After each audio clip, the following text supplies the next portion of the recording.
সুস্বাগতম। কয়েকদিন আগে একটা কমিউনিটি পোস্টের উত্তরে আপনারা অনেকেই জানিয়েছেন শীর্ষেন্দু মুখোপাধ্যায়ের বক্সার রতন ঝটপট শুনতে পেলে আপনাদের ভালো লাগবে। তা যেহেতু এটা বেশ বড় গল্প বা ছোট উপন্যাস যাই বলুন না কেন, এটা আপনাদের কাছে আমরা পরপর 4টে পর্বে নিয়ে আসছি। আজকে প্রথম পর্ব, আগামী কাল, পরশু এবং তার পরের দিন পরপর বাকি 3টে পর্ব নিয়ে আসবো আপনাদের কাছে এই একই সময়। লিঙ্কগুলো পরবর্তী পর্বে আপনারা নিচে ডেসক্রিপশন বক্সে পেয়ে যাবেন কাল থেকে। শুরু করছি আজ বক্সার রতন শীর্ষেন্দু মুখোপাধ্যায়ের প্রথম পর্ব। রিংয়ের পাশে দুটো লোক পাশাপাশি বসে আছে। একজন বেটেখাটো, দুর্দান্ত স্বাস্থ্য, মুখে দাড়ি গোঁফের জঙ্গল, মাথায় একটা নীল ক্যাপ, গায়ে ডোরাকাটা নীল সাদা টি শার্ট, পরনে ব্লু জিন্স। অন্যজন লম্বা, ক্রিকেট খেলোয়াড়ের মতো ছিপছিপে, পরনে ধূসর রঙের স্যুট, গলায় টাই, মুখ চোখ খুব ধারালো। দুজনেরই বয়স 30-32-এর মধ্যে। রতন রিংয়ের ভিতর থেকে দুজনকে লক্ষ্য করল। লক্ষ্য করারই কথা। গত 2-3 মাসে সে ভারতবর্ষের বিভিন্ন প্রান্তে ও ভারতের বাইরেও নানা আসরে বক্সিংয়ে নেমেছে অন্তত 5-6 বার। দিল্লি, ব্যাঙ্গালোর, ভুবনেশ্বর, কলম্বো এবং এখন এই খড়গপুর, সব জায়গাতেই সে রিংয়ের ধারে এই দুজনকে লক্ষ্য করেছে। এমন হতে পারে যে এই মানিকজোড় বক্সিংয়ের সাংঘাতিক ভক্ত, তাই যেখানে বক্সিংয়ের আসর বসে সেখানেই গিয়ে হাজির হয়। কিন্তু ব্যাপারটা ঠিক তা নয়। রতন দেখেছে এই দুজন আসে কেবল তারই লড়াই দেখতে। আগে বা পরে যেসব লড়াই হয় তাতে এই দুজনের টিকিও দেখতে পাওয়া যায় না। কেন এরা তাকেই নজরে রেখেছে তা রতন জানে না, কিন্তু আজ সে বেশ একটু অন্যমনস্ক হয়ে গেল। গ্লাভস পরানোর আগে রতনের হাতে ব্যান্ডেজ বাঁধা হচ্ছিল। পাশেই দাঁড়িয়ে পশ্চিমবাংলা দলের ম্যানেজার চিত্তব্রত দে।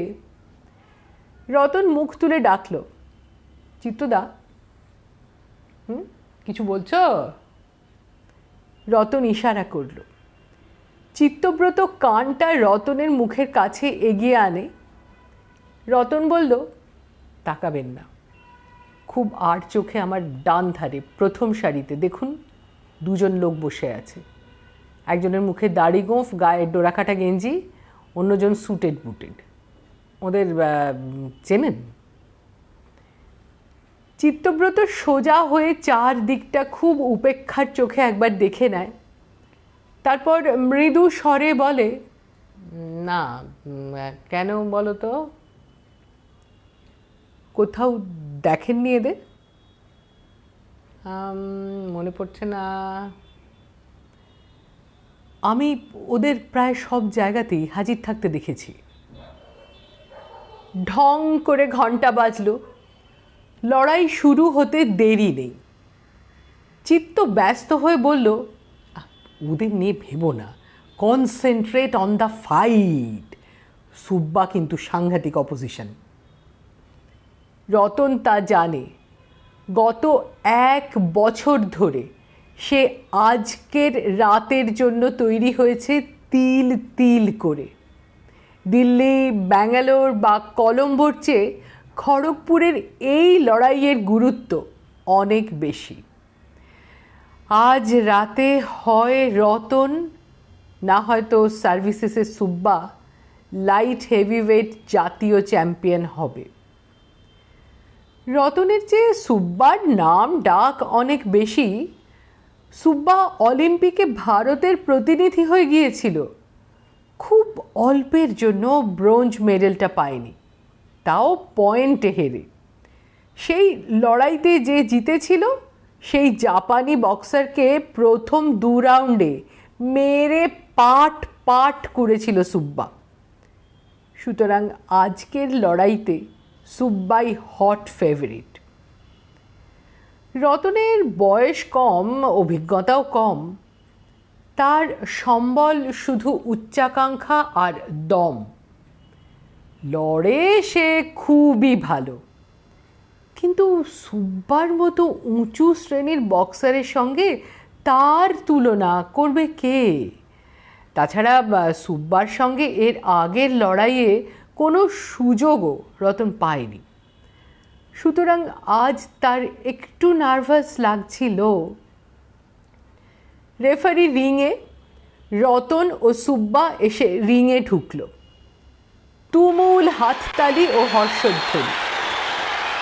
সুব্বার চেহারা ভারী সুন্দর, টকটকে ফর্সা রং, বেশ লম্বা, শরীরের পেশিগুলো চ্যাপ্টা এবং আঁটো, ঘাড় দারুণ মজবুত। কিন্তু বক্সারের শ্রেষ্ঠত্ব শুধু চেহারায় তো বোঝা যায় না। সুব্বার দুটি হরিণ চোখের পেছনে যে তীব্র অনুমান শক্তি, খর নজর এবং বুদ্ধি রয়েছে, তা বাইরে থেকে টের পাওয়া দায়। তার উপর সুব্বা অত্যন্ত দ্রুত বেগ সম্পন্ন বক্সার, অকল্পনীয় ফুটওয়ার্ক। কেউ কেউ তাকে আলীর সঙ্গে তুলনা করে। লড়াই শুরু হওয়ার ঘণ্টা পড়তেই রেফারি দুজনকে রিংয়ের মাঝখানে ডাকলেন।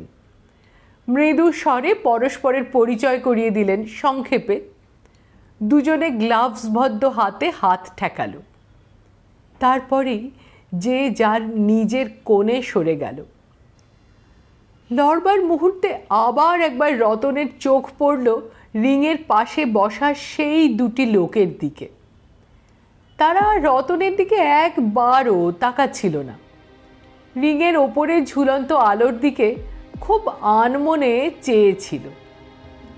কিন্তু রতনের মনে হয় ওরা তাকে খুব ভালো করেই লক্ষ্য করছে। জিতবে কি হারবে তা রতন জানে না, তবে ঘুষি খেতে খেতে আর ঘুষি মারতে মারতে তার এক ধরনের নির্বিকার ভাব এসে গেছে। ভয় ডরের ব্যাপার নয়, অভ্যাস। কেবল আজকের লড়াইটা জাতীয় চ্যাম্পিয়নশিপের চূড়ান্ত লড়াই বলে এবং প্রতিপক্ষ সুব্বার মতো সাংঘাতিক বক্সার বলে একটু অস্বস্তি বোধ করছিল রতন। আজকের আর যে 5টি লড়াই হয়ে গেছে তার মধ্যে মাত্র একটিতে ব্যান্টাম ওয়েটে পশ্চিমবঙ্গের একজন প্রতিযোগী ছিল মদন রায়। পাঞ্জাবের বীর সিংয়ের কাছে সে পয়েন্টে হেরে গেছে। রতন আর মদন ছাড়া আর কোনো বাঙালি বক্সার এবার ফাইনালে পৌঁছতে পারেনি। মদন হেরে গেছে, রতনও হারবে বলেই সবাই ধরে নিয়েছে। আর সেইটাই রতনের সবচেয়ে সুবিধে। সে হারলেও লজ্জা নেই, কেউ দুয়ো দেবে না। বরং যদি ভালো লড়ে হেরেও যায় তবু সবাই প্রশংসা করবে। কিন্তু ভালো লড়াইয়ের জন্য প্রচণ্ড মনঃসংযোগ দরকার। বক্সিংয়ে এক চুল ভুল, 1 সেকেন্ডের 1 ভগ্নাংশের সময়ের হিসেবের গোলমাল, একটুখানি চকিত সুযোগের অপব্যবহারও সর্বনাশ ডেকে আনতে পারে। মন, চোখ, হাত, পা, মগজ সব তুখোড়, সজাগ আর সচল রাখা চাই, বিশেষত সুব্বার মতো প্রতিপক্ষ যেখানে। কিন্তু রতনের মনোযোগ আজ দুলছে।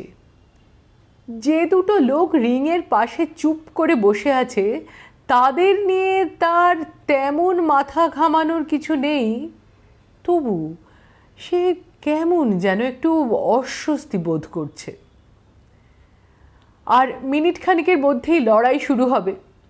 সুব্বা 2 হাত তুলে দর্শকদের অভিনন্দনের জবাব দিচ্ছে। কালো স্পোর্টস প্যান্ট, কালো আর সাদা স্যান্ডো গেঞ্জিতে ভারী সুন্দর দেখাচ্ছে সুব্বাকে। রতনের নিজের চেহারাও তেমন কিছু খারাপ নয়, তবে সুব্বার মতো ফর্সা রং নয় তার, অত টানা টানা চোখও তার নেই, কিন্তু মেদহীন রুক্ষ শরীরে তার একটা ঝোড়ো ভাব আছে। লড়াইয়ের সময় সে জেতার জন্য জান লড়িয়ে দিতে জানে। এইসব কারণে এই অল্প বয়সেই বক্সার হিসেবে তার কিছু নাম ডাক হয়েছে। সেমিফাইনালে সার্ভিসেসের একজন ঝানু বক্সারকে সে পয়লা রাউন্ডেই নক আউট করেছিল। চিত্তব্রত সামান্য ম্লান হেসে বলল, শোনো, প্রতিপক্ষ যত নামজাদাই হোক, দুনিয়ায় অপরাজেয় কেউ নেই। হঠাৎ রতন বলল, চিত্তদা, ওই দুটো লোককে আপনি একটু নজরে রাখবেন। ওরা কেন সব জায়গায় আমার লড়াই দেখতে আসে, তা জানা দরকার। চিত্তব্রত অবাক হয়ে বলল, হ্যাঁ, এক্ষুনি লড়াই শুরু হবে আর তুমি এখন কে না কে দুটো লোকের কথা ভাবছো? আরে আজে বাজে চিন্তা ছেড়ে ফেলে এখন কনসেন্ট্রেট করো তো, নইলে পয়লা রাউন্ডেই ঘাউল হয়ে যাবে। Subba is tricky, very tricky. শেষ ঘন্টা বাজলো। রতন কাঁধ থেকে তোয়ালেটা ফেলে উঠে দাঁড়ালো। রেফারি মাঝখান থেকে সরে গেলেন, তারপরেই চেঁচিয়ে বললেন, ফাইট। রতনের চোখে আলোটা একটু ঝলসে উঠল কি, নাকি রেফারির স্বর তার কানে একটু দেরিতে পৌঁছলো? কিছু একটা গোলমাল হয়ে থাকবে, কারণ রেফারির চিৎকার শেষ হতে না হতেই বিদ্যুৎ চমকের মতো, সাপের ছোবলের মতো, চাবুকের মতো 3টে ঘুষি উপর চুপুরি নাড়িয়ে দিয়ে গেল তার চোয়াল, কপাল আর ডান দিকের কান। মেঝের ওপর থেকে নিজের শোয়ানো শরীরটার যখন টেনে তুলছিল রতন, তখন তার কপালের কাটা জায়গাটা দিয়ে গরম রক্ত স্রোতের মতো নেমে এসে মুখ আর বুক ভাসিয়ে দিচ্ছে। ডান কানে একটা ঝিঝি পোকার ডাক, ডান চোখ রক্তে মুজে এসেছে, চোয়াল একদম লক জ হয়ে আটকে রয়েছে। হয়তো হাঁ করতে পারবে না চেষ্টা করলেও। রেফারি 6 পর্যন্ত গুনে শেষ করেছেন। রতন তখন উঠে দাঁড়ালো। দর্শকরা সবাই চিৎকার করে আর হাততালি দিয়ে সুব্বাকে অভিনন্দন জানাচ্ছে। রেফারি মৃদু স্বরে রতনকে জিজ্ঞেস করলেন, would you fight or retire? Ratan মাথা নাড়ল। গ্লাভস দিয়ে ডান চোখের রক্ত খানিকটা মুছে দিয়ে আড়ষ্ট চোয়ালে অতি কষ্টে উচ্চারণ করল, ফাইট, ফাইট, ফাইট বলে চেঁচিয়ে রেফারি সরে গেলেন। ঘুষি খাওয়া বা রক্তপাত রতনের কাছে নতুন নয়। সে হতভম্ব হয়ে গেছে সুব্বার চকিত আক্রমণে। এত দ্রুত যে কারো হাত পা চলতে পারে তা রতনের জানা ছিল না। সে বুঝল, সে যা শুনেছিল সুব্বা তার চেয়েও ভালো লড়িয়ে। রতনের দ্বিধা আর অমনোযোগের যে ভাবটা ছিল তা এই 3টে ঘুষিতেই একদম কেটে গেল। যে দুটো লোককে দেখে সে অস্বস্তি বোধ করছিল, তাদের কথা আর তার মনেই রইল না। তার সামনে শুধু জেগে রইল রিংয়ের ছোট্ট চৌহদ্দি, আর তার মধ্যে দুর্ধর্ষ এক প্রতিপক্ষ। নিয়ম হচ্ছে, প্রতিপক্ষকে একবার ভালো করে মার জমাতে পারলে তারপর তাকে যথেচ্ছ মারা, তাকে আর থিতু হতে না দেওয়া, কেবল তাড়া করে যাওয়া। ফলে তার মনোবল ভেঙে যায়, সে হারে। সুব্বাও তাই করতে চাইছিল। হয়তো ভেবেছিল সে প্রথম রাউন্ডেই এই এলেবেলে লড়াইটা শেষ করে ড্রেসিং রুমে জিরিয়ে নেবে। কিন্তু মার খাওয়া রক্তাক্ত রতন চমৎকার পায়ের কাজে বাঁ দিকে সরে গিয়ে এবং ঠিক সময় মাথা সরিয়ে নিয়ে সুব্বার দুটো করাল ডান হাতি রাউন্ড হাউস এড়িয়ে গেল। সুব্বা ডান হাতে মারছে, তার মানে সুব্বার গার্ড নেই। অর্থাৎ জয় সম্পর্কে সে এতই নিশ্চিত যে রতনের সম্ভাব্য প্রতি আক্রমণের কথা সে মনেও ঠাঁই দেয়নি। রতনের পিছিয়ে যাওয়া দেখে সুব্বা খুব সহজভাবেই এগিয়ে এসে দু হাতে কয়েকটা চকিত 1-2 চালালো তার মুখে। কোনোটাই লাগলো না, রতন গ্লাভসে আটকে দিল। রতন দড়ির ওপর ভর দিয়ে সুব্বার মার আটকাচ্ছিল যখন, সেই সময় পেছন থেকে কে যেন চাপা গলায় বলল, left left, she has no guard. দৈববাণীর মতো সেই কণ্ঠস্বর কি চিত্তদার কে জানে, কিন্তু রতন চোখের কোণা দিয়ে দেখতে পেল সুব্বার বাঁ দিকটা অরক্ষিত। কিন্তু দড়ির ভর ছেড়ে উঠে মারতে যে সময়টা লাগবে ততটা সময় সুব্বা দেবে কি? মোহাম্মদ আলী জর্জ ফোরম্যানের সঙ্গে লড়াইয়ের সময় রিংয়ের দড়িকে খুব কাজে লাগিয়েছিল। ঝুল খেয়ে সরে গিয়ে দড়িটাকে স্প্রিংয়ের মতো ব্যবহার করে আলী জিতেছিল সেই লড়াই। আর সেই কৌশলের নাম আলী নিজেই দিয়েছিল, রোপ আর ডোপ। রতন সেই দড়ির খেলা জানে না, আলীর পক্ষে যা সম্ভব তা কি যে কেউ পারে? কিন্তু মজা হলো রিংয়ের দড়িটা তার পিছন দিকে স্প্রিংয়ের মতো কাজ করছে। দড়িতে একটা ঝুল খেয়ে দেখবে নাকি? সুব্বার আর একটা জ্যাব বুকের ডান ধারে লাগতেই দম বন্ধ করে রতন পিছন দিকে প্রচণ্ড গতিতে একটা ধাক্কা দিল। দড়িটা স্প্রিংয়ের মতোই তাকে ছুঁড়ে দিল উল্টে ভেতর দিকে। রতন ছিটকে সরে এলো ভিতরে, আর সুব্বা ঘুরে দাঁড়াতেই রতন তার প্রথম ঘুষিটা জমাতে পারল। বেশ জোরালো এবং মোক্ষম মার, সুব্বার কপালের ঠিক মাঝখানটায়। সুব্বা একটু পিছিয়ে গেল মাত্র, আর কিছু নয়। রতন স্পষ্ট শুনল তার ডান পাশ থেকে কে যেন বিরক্তির গলায় বলছে, লেফট, ইউজ ইয়োর লেফট। হুশ করে একটা প্রচণ্ড শ্বাস ছাড়ল রতন। সুব্বা আর একতরফা মারছে না, সরে গেছে, ঘুরছে নেচে নেচে।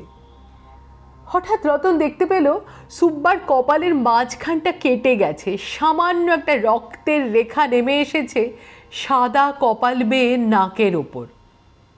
তার ঘুষিটা বৃথা যায়নি।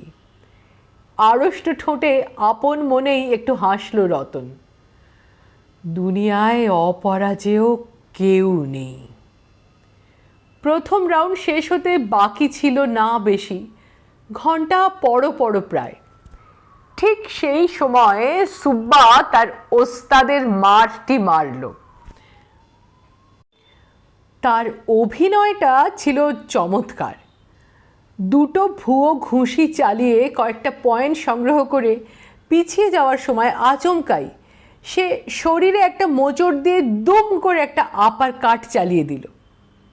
ঘুষিটা লাগলে রতনকে উঠতে হতো না আজ, কিন্তু লাগার আগেই আবার সেই দৈববাণী, he is feigning, get out of his reach. অর্থাৎ ও অভিনয় করছে, ওর নাগাল থেকে সরে যাও। রতন সরল ঠিকই, তবে একটু খেলিয়ে।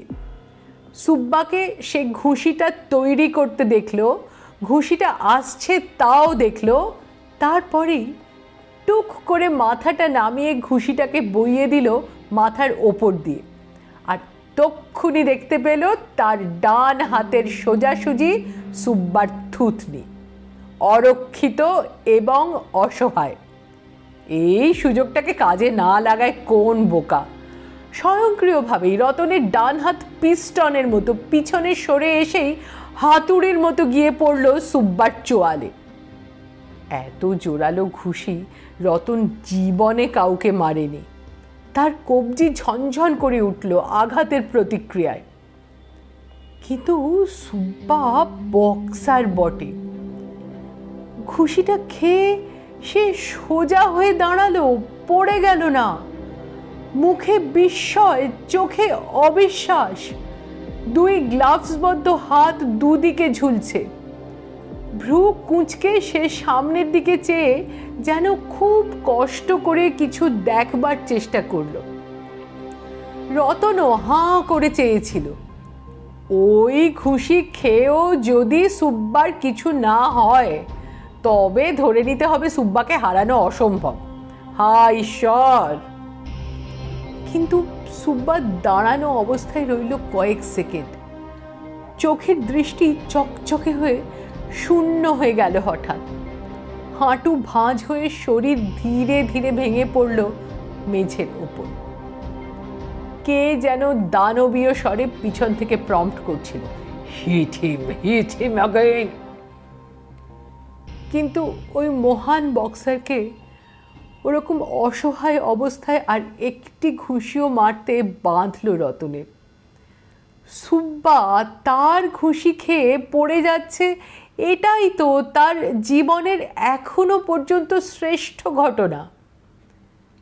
রেফারি গুনতে শুরু করেছিলেন, কিন্তু রাউন্ড শেষ হবার ঘন্টা পড়ায় সুব্বা নক আউট হলো না।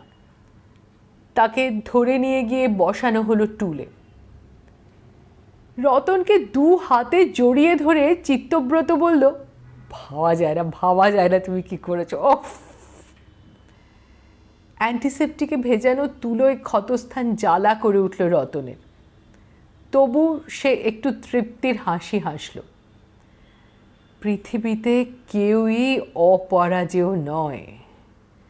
তবে সুব্বা এখনো হারেনি, পরের রাউন্ডে আছে, তারও পরের রাউন্ড আছে।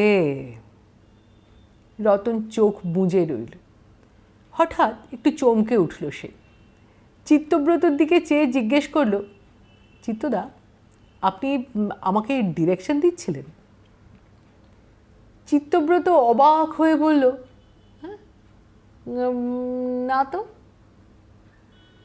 রতন হঠাৎ সোজা হয়ে বসে ডান দিকে তাকালো। না, রিংয়ের ধারে বসা সেই দুই মূর্তি নেই, দুটো চেয়ার ফাঁকা পড়ে আছে। দর্শকদের মধ্যে একটা চাপা গুঞ্জন ক্রমশ স্পষ্ট হয়ে উঠছে। সুব্বাকে ঘিরে অনেক লোক। ক্লান্তিতে চোখ বুঁজল রতন। দ্বিতীয় রাউন্ডের ঘন্টা পড়তেই রতন টুল ছেড়ে উঠল, কিন্তু সুব্বা উঠল না। তাকে তখনও দুজন লোক পরিচর্যা করছে। সুব্বার চোখ বোঁজা, ঘাড় হেলানো। রতন যখন অপেক্ষা করছে তখন সার্ভিসেসের ম্যানেজার রেফারির কাছে এসে মৃদু স্বরে কি একটু বলে চলে গেলেন। যাবার সময় বিস্ময় ভরা চোখে রতনকে দেখে গেলেন। রেফারি যখন এগিয়ে এসে রতনের একখানা হাত ঊর্ধ্বে তুলে তাকে বিজয়ী বলে ঘোষণা করলেন, তখনও রতন বুঝতে পারছিল না ব্যাপারটা কি হলো। দর্শকরা কিন্তু তখন পাগলের মতো চেঁচাচ্ছে, লাফাচ্ছে। কয়েকজন রিংয়ের মধ্যে ঢুকে রতনকে কাঁধে নিয়ে এক পা ঘুরল। বেশ কিছুক্ষণ বাদে রতনের মাথায় ঢুকল যে সে প্রথম রাউন্ডেই টেকনিক্যাল নট আউটে সুব্বাকে হারিয়ে লাইট হেভিওয়েটে এবার জাতীয় চ্যাম্পিয়ন হয়েছে। চিত্তদা এসে একটা তোয়ালে জড়িয়ে রতনকে টেনে নিয়ে গেলেন ড্রেসিং রুমে। বাংলার অন্যান্য মুষ্টিযোদ্ধারা রতনকে আদরে আদরে অস্থির করে তুলল। সার্ভিসেসের ম্যানেজার স্বয়ং এসে তাকে অভিনন্দন জানিয়ে গেলেন, বলে গেলেন, if you would want to join the services just say it. খবর এলো সুব্বার চোয়ালের হাড় ভেঙেছে, সে এখন হাসপাতালে। বক্সিং জিনিসটা এরকমই, প্রতিপক্ষকে কখনো অবহেলা করতে নেই। প্রতিপক্ষকে অবহেলা করে জো লুই তার সবচেয়ে খ্যাতির সময় জার্মানির স্মেলিংয়ের কাছে হেরে যান। এমনকি মোহাম্মদ আলীকেও স্পিংসের মতো নাবালক মুষ্টিযোদ্ধার কাছে মাথা নোয়াতে হয়েছিল। এত অল্প বয়সে অপ্রত্যাশিত এত বড় একটা লড়াই জিতেও রতনের তেমন আনন্দ হয় না। আসলে আনন্দ পাওয়ার মতো মনটাই তার হারিয়ে গেছে, কারণ তার এই জয়ে খুশি হওয়ার মতো আপনজন কেউ তো নেই। তার মা মারা গেছেন, বাবা পাগল, এক দিদি বিয়ের পর কর্ণাটকের এক শহরে থাকে, দেখাই হয় না তার সঙ্গে। তাছাড়া রতনরা খুবই গরিব। বক্সিং করে বলে রতন একটা সামান্য চাকরি পেয়েছে, সেই টাকায় খুব কষ্টেই চলে তাদের। অথচ কষ্টের কারণ ছিল না। তার বাবা ছিলেন একজন নামকরা বৈজ্ঞানিক। কি একটা বস্তু আবিষ্কার করবার ভূত চেপেছিল তার মাথায়, তাই নিয়ে দিন রাত ভাবতে ভাবতে একদিন পাগলামি দেখা দিল। অবশ্য অনেকে বলে তার একজন সহকারী ছিল, সেই নাকি ওনার মাথা খারাপ করে দিয়েছিল ওষুধ খাইয়ে। এখনও নিজের ল্যাবরেটরিতেই দিন রাত তিনি কাজ করেন, তবে সে কাজ পাগলামিরই নানা রকম খেয়াল খুশি। রতনের এক বুড়ি পিসি তার দেখাশোনা করেন, আর কেউ নেই। রাত্রিবেলা সবাই ঘুমোলে পর রতন আজ একা বাইরে এসে দাঁড়ালো। প্রচণ্ড শীত। সে একবার আকাশের দিকে তাকালো, বুকটা হু হু করে উঠল হঠাৎ, চোখে জল এলো। এই পৃথিবীতে তার মতো হতভাগা আর কে আছে, যার জীবনে একটা আনন্দের ঘটনা ঘটলেও সে আনন্দের ভাগিদার কেউ নেই? নির্জন আলো আধারে মাঠের উপরে দাঁড়িয়ে রতন একটু দূরের স্টেডিয়ামটা দেখতে পাচ্ছিল। দেখতে দেখতেই লড়াইয়ের দৃশ্য ভেসে উঠছিল চোখে। হঠাৎ তখন সেই দুটো লোকের কথাও মনে পড়ল তার। ওরা কি চায়? তাকে অনুসরণই বা করছে কেন? ওরা ভালো লোক না মন্দ লোক? লড়াইয়ের সময় ওরাই কি নানা রকম পরামর্শ দিচ্ছিল তাকে? এইসব ভাবতে ভাবতে আনমনে রতন চোখ ফেরাতেই তার শরীরটা শক্ত হয়ে গেল হঠাৎ। বক্সারের মজবুত হৃৎপিণ্ড যেন একটু ধুকপুক করে উঠল। তার ডান দিকে একটু দূরে মাঠের ওপর সেই দুই মূর্তি পাথরের মতো স্থির হয়ে দাঁড়িয়ে তার দিকে চেয়ে আছে। ধীর পায়ে দুজন এগিয়ে এলো। লম্বা লোকটি ডান হাতটা বাড়িয়ে দিয়ে ইংরেজিতে বলল, কনগ্র্যাচুলেশনস, তুমি খুব ভালো বক্সার। রতন অবাক হয়েছিল ঠিকই, তবে নিজেকে সামলে নিয়ে লোকটার সঙ্গে করমর্দন করে ইংরেজিতে বলল, ধন্যবাদ, কিন্তু তোমরা কারা? বিদেশি? লম্বা লোকটা মাথা নেড়ে বলল, ঠিক ধরেছ, আমরা বিদেশি। আমার নাম জন আর আমার এই বন্ধুর নাম রোলো। ভদ্রতাবশেই রতন রোলোর দিকেও হাত বাড়াচ্ছিল, কিন্তু জন টপ করে তার হাতটা ধরে ফেলে বলল, ও কাজ করো না, রোলোর কোনো সৌজন্যবোধ নেই। রতন ভালো করে তাকিয়ে দেখল রোলোর মুখে একটা অত্যন্ত নিষ্ঠুর নির্দয়তার চিহ্ন আছে। চোখ দুটো আধ বোঁজা এবং পলকহীন, মুখে কেমন একটা বোকা বোকা ভ্যাবলা ভাব। রোলোর দিকে তাকালে খুব সাহসী লোকেরও অজ্ঞাত কারণে একটু গা ছমছম করবে। জন বলল, রতন, তোমাকে এত রাতে বিরক্ত করতে এসেছি বলে কিছু মনে করো না। তোমার সঙ্গে আমাদের একটু গোপনে দেখা করা দরকার ছিল। আমরা বিদেশি, তাই সহজেই অন্যের দৃষ্টি আকর্ষণ করি। গভীর রাত ছাড়া উপায় ছিল না। রতন একটু হেসে বলল, কিন্তু এখন তো আমার ঘুমিয়ে থাকবার কথা, আজ ঘুম আসেনি বলে আমি বাইরে এসেছিলাম, না এলে তোমরা কি করতে? জনও হাসল, তারপর মৃদু স্বরে বলল, তুমি বাইরে না এলে আমরা তোমার ঘরে যেতাম, আমাদের দরকারটা জরুরি। রতন আগাগোড়া একটা অস্বস্তি বোধ করছে। সে স্পষ্টই বুঝতে পারছে এরা খুব সহজ সাধারণ লোক নয়। বক্সিং করতে গিয়ে রতনকে সাহেব শুভর সঙ্গে অনেক মিশতে হয়েছে। এরা দুজন তাদের মতো নয়, এদের চারদিকে একটা রহস্যের ঘেরা টোপ রয়েছে। রতন হঠাৎ জিজ্ঞাসা করল, বেশ কিছুদিন ধরে দেখছি তোমরা বক্সিং দেখে বেড়াচ্ছ নানা জায়গায়, তোমরা কি বক্সিং ভালোবাসো? নিশ্চয়ই, আমরা সারা দুনিয়া চষে বেড়াচ্ছি ভালো প্রতিভাবান ন্যাচারাল বক্সার খুঁজে বের করতে। তোমার মধ্যে আমরা সেই রকম একজনকে খুঁজে পেয়েছি। রতন একটু অবাক হয়ে বলল, ও, আর সেই জন্যই এত রাতে আমার কাছে এসেছো? জন মৃদু হেসে বলল,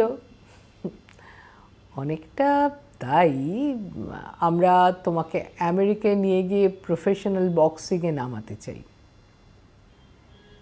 আমেরিকা যাওয়ার কথায় রতন খুশি হয় ঠিকই, কিন্তু সেই সঙ্গে আর একটা কারণে তার মন খারাপ হয়ে যায়। সে বলে, কিন্তু আমার বাবাকে ফেলে আমেরিকায় যাওয়া আমার পক্ষে সম্ভব নয়। আমার বাবা পাগল, তাকে খাওয়াবে পড়াবে কে? জন একটু চুপ করে থেকে বলে, শুনে দুঃখ পেলাম, তবে তুমি যদি চাও তো তোমার বাবাকেও আমেরিকায় নিয়ে যাওয়ার ব্যবস্থা করতে পারি। সেখানে মানসিক রোগীদের ভালো চিকিৎসার ব্যবস্থা আছে। তোমার বাবা হয়তো সুস্থ স্বাভাবিক হয়ে উঠবেন এবং তার বিজ্ঞান গবেষণাও আবার শুরু করতে পারবেন। বিজ্ঞান গবেষণা শুনে চমকে উঠল রতন। বলল, আমার বাবা যে বিজ্ঞানের গবেষণা করতেন সে কথা তোমরা জানলে কি করে? তোমার সম্পর্কে আমরা সব রকম খোঁজ খবর নিয়েছি। ও, আমেরিকায় যাওয়ার অনেক খরচ, সে টাকা দেবে কে? আমি দেব। আমেরিকায় আমি হব তোমার ম্যানেজার। তুমি যখন বক্সিং থেকে টাকা রোজগার করবে তখন এই টাকা শোধ হয়ে যাবে, ওটা নিয়ে ভেবো না। তুমি কি আমেরিকান? জন ম্লান হেসে মাথা নাড়ল। না, আমি আমেরিকান নই। আমি পৃথিবীর সব ধনী দেশের শত্রু। তার মানে? মানেটা আস্তে আস্তে বুঝতে পারবে। তবে শক্তিশালী রাষ্ট্রগুলোর সঙ্গে শত্রুতা করতে হলে তেমনই শক্তিশালী অস্ত্র চাই। শুধু বক্সিং দিয়ে তো ওদের ঘায়েল করা যাবে না। বলে জন একটু হাসল, তারপর বলল, আমার কথাগুলো তোমার কাছে ধাঁধার মতো লাগছে, তাই না? রতন মাথা নেড়ে বলল, হয়তো আমি ইংরেজি ভালো জানি না বলে তোমার কথা সব বুঝতে পারছি না। জন মাথা নেড়ে বলল, ইংরেজির দোষ নেই, তুমি তো খুব সুন্দর ইংরেজি বলো। বোধহয় ভালো কোন ইংলিশ মিডিয়াম স্কুলে পড়েছো, তাই না? রতন মাথা নিচু করে বলল, হ্যাঁ। তোমরা যদি ইংরেজদের গুণগুলো পেতে তাহলে আরো ভালো হতো। রতন লজ্জায় একটু রাঙা হলো, বলল, তোমার কি আর কোনো কথা আছে? জন গম্ভীর গলায় বলল, আছে। তোমার বাবা যখন পাগল হয়ে যান তখন তিনি কোন বিষয়ে গবেষণা করছিলেন তা কি তুমি জানো? না, বাবার যখন মাথা খারাপের লক্ষণ দেখা দিচ্ছিল তখন আমি খুব ছোট। জন গলাটা একটু খাটো করে বলল, সেই সময় তোমার বাবার একজন অ্যাসিস্ট্যান্ট ছিল, তাকে তোমার মনে আছে? রতন বিষণ্ণ মুখে মাথা নেড়ে বলল, বাবার সঙ্গে আমার তেমন যোগাযোগ ছিল না। আমি দিল্লির একটা ভালো স্কুলে পড়তাম, থাকতাম বোর্ডিংয়ে। তবে শুনেছি বাবার একজন অ্যাসিস্ট্যান্ট ছিল, তার নাম বোধহয় ছিল রাব্বি। জন একটা বড় শ্বাস ছেড়ে বলল, হ্যাঁ, রবিন ফরটাইক। ওদের পরিবার ছিল জার্মান ইহুদি। ও, আমি অত জানি না, রাব্বিকে আমি দেখিনি। জন মৃদু স্বরে বলে, তোমার বাবা যখন আমেরিকায় ছিলেন তখন রবিনের সঙ্গে তার যোগাযোগ ঘটে। রবিন বা রাব্বি খাঁটি ইহুদি নয়, তার মা ছিল ব্যাংককের মেয়ে। রবিন যেমন মেধাবী তেমনই ধূর্ত। সে ভেবেছিল তোমার বাবাকে ভাঙিয়ে সারা দুনিয়া জুড়ে এক চেটিয়া ব্যবসা করবে। রতন হাঁ করে চেয়ে রইল কিছুক্ষণ, তারপরে বলল, আমি তো এত সব জানি না, শুধু শুনতে পাই আমার বাবাকে তার এক অ্যাসিস্ট্যান্ট নাকি কি একটা ওষুধ খাইয়ে পাগল করে দিয়েছিল। জন বলল, হতে পারে, তবে যে উদ্দেশ্যে রবিন তোমার বাবার অ্যাসিস্ট্যান্ট হয়েছিল তা সফল হয়নি। তুমি বিজ্ঞানের কিছু জানো? খুব সামান্য। বাবা পাগল হয়ে যাওয়ায় আমি বেশি দূর পড়াশোনা করতে পারিনি। তবু এটা তো জানো যে সারা দুনিয়ায় এখন একটা এনার্জি ক্রাইসিস চলছে? হ্যাঁ, কিছুটা জানি। মাটির নিচে খনিগুলোয় কয়লা ফুরিয়ে আসছে, শেষ হয়ে আসছে পেট্রোলিয়াম। পারমাণবিক শক্তির জন্য প্রয়োজনীয় ইউরেনিয়ামের ভাণ্ডারও অফুরন্ত নয়। এই সব। বাহ, তবে তো অনেকটাই জানো তুমি। আর এই শক্তি বা তাপের যে দুর্ভিক্ষ দুনিয়ায় শিগগিরই দেখা দেবে, তার জন্য বিশ্বের সব ছোট বড় রাষ্ট্রই যে সমুদ্র বা সূর্য রশ্মি থেকে বিকল্প শক্তি তৈরি করবার চেষ্টা করছে, তাও তো জানো। হ্যাঁ, জানি। তোমার বাবা যে গবেষণাটা করছিলেন তাও এই এনার্জি নিয়েই। তিনি অবশ্য কোনো বিকল্প শক্তি আবিষ্কারের চেষ্টা করছিলেন না, তবে তিনি সফল হলে দুনিয়া থেকে চিরকালের মতো এনার্জি ক্রাইসিস বিদায় নিত। সেটা কি জিনিস? তার কাজটার নাম ছিল হিট অ্যাম্প্লিফিকেশন। নামটা খুব সুন্দর নয়, কিন্তু কাজটা ছিল দারুণ গুরুতর। কীরকম? শব্দকে যেমন অ্যাম্প্লিফায়ারে বহু গুণ বাড়ানো যায়, তেমনি তাপকেও হয়তো বাড়ানো সম্ভব। তাপ বিবর্তন নিয়েও সারা দুনিয়ায় গবেষণা চলছে, কিন্তু আমরা খবর রাখি তার মধ্যে তোমার বাবাই লক্ষ্যের খুব কাছাকাছি পৌঁছেছিলেন। শেষ পর্যন্ত হয়তো সফলও হয়েছিলেন, কিন্তু ঠিক সেই সময়ে একটা গুরুতর কিছু ঘটে যায় এবং তিনি পাগল হয়ে যান। রবিনও তাকে ছেড়ে পালিয়ে যায়। এই লোকটা ভালো না খারাপ বুঝতে পারছে না রতন। ওর মতলবটা কি তাও সে এখনো সঠিক জানে না।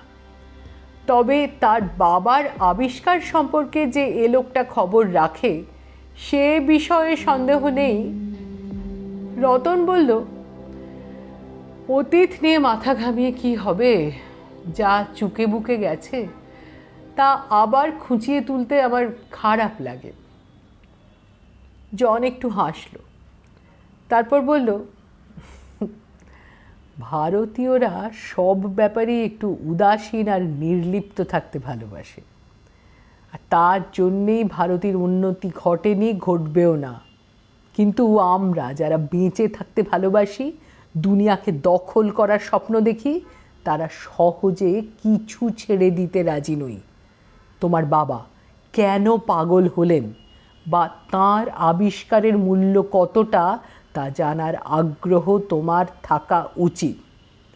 তিনি যদি সত্যি হিট অ্যাম্প্লিফায়ার আবিষ্কার করে থাকেন, তবে তার দাম এখনকার দুনিয়ায় বিলিয়ন বিলিয়ন ডলার। তুমি মোহাম্মদ আলীর মতো বড় বক্সার হলেও কোনো দিন তত ডলার রোজগার করতে পারবেন না। রতন কি বলবে, চুপ করে রইল। জন তার কাঁধে একখানা হাত রেখে বলল, কাল তুমি তোমার দলের সঙ্গে বাড়ি ফিরে যাও। আমরা 2-4 দিনের মধ্যেই তোমার সঙ্গে দেখা করব। এই বলে জন আর রোলো চলে গেল।